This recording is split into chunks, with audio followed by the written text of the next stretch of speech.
12-year age gap. On the surface, that might sound risky, but the way it's handled here, it's honestly one of the most delicate, respectful portrayals of an age gap I think I've ever read. I'm talking about Projection from Omo Fictions. Now, if you don't know Omo Fictions, they're a relatively new Korean BL platform. They have been picking up a ton of Korean titles. A lot of them already have very popular manhwas, like Ball Boy Tactics, Salty Lust, Projection.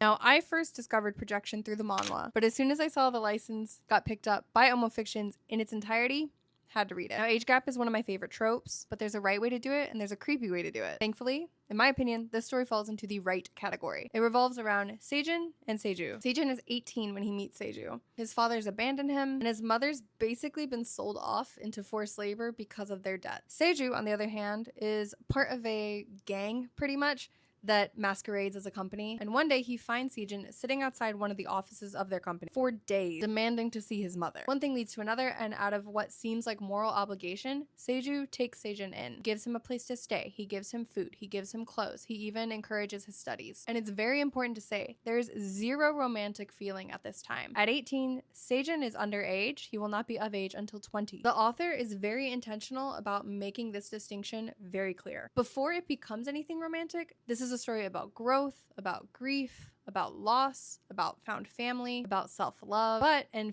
fair warning, it touches on some very heavy subjects. Family death, we're talking suicide, we're talking illness. There were moments that were very triggering to me, if I'm being honest. But those tragedies shape who both of them are and define the path they end up taking. At first, it's a bond built on care and understanding, and only later, both of them have matured and somewhat healed, does it evolve naturally into romantic love. It does get spicy, but it's pretty much at the very end when they've made it through everything and can finally acknowledge that their love for each other is that kind of love. The journey to get there is very painful, but the payoff is beautiful. Honestly, it's so well done. It's very emotional. It's very thoughtful. It doesn't feel exploitative at all. It's just very human.